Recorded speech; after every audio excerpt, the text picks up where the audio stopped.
In Bnei Brak, Rav Steinman had a devoted gabbai. His name was Itzik Levenstein. Itzik was loyal, careful, protective, especially as the Rav grew older and weaker. One day, while the Rav was resting, a young man came to the door. I need the Rav right now. Today is the bris of my son. He must come with me. He must be the Sandek. Itzik was taken aback. Impossible, he said firmly. The Rav is old. He is resting. You cannot simply make such demands. This is not how things are done. The young man pleaded, but Itzik refused. Finally, the man turned away, broken, walking back toward the bus stop. His hope shattered.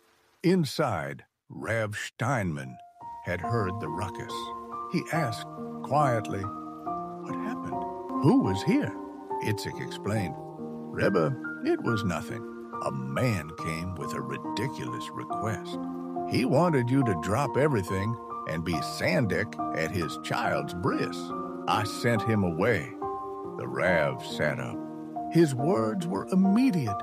"Run, chase him down, bring him back here at once. We are going to that bris." So Itzik hurried after the man, caught him just before the bus, and together they climbed into a taxi. And it was on that ride that the truth came out. The father's voice shook as he explained, "Rebbe, after the birth, my wife fell into a very severe postpartum depression. The doctors tried. Medications were tried.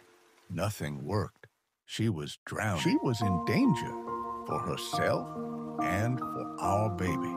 And then she said to me, the only thing that would make me happy, the only thing that could pull me up, is if Rav Steinman himself would be the Sandek at our son's bris. I know it sounds irrational. I know how unusual it is, but I had no choice. I had to come. I had to try." The Rav listened silently. He made no speeches. When they arrived, he simply went in, took the baby in his arms, and sat as Sandek. And in that moment, the mother's eyes lit up.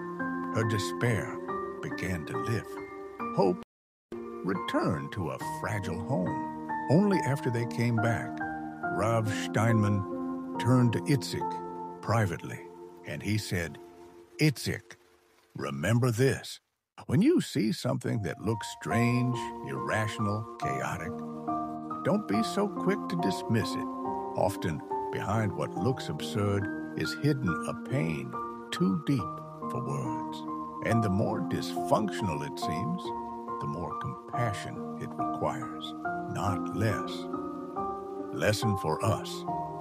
This is not only a story about a great Rav and his gabbai.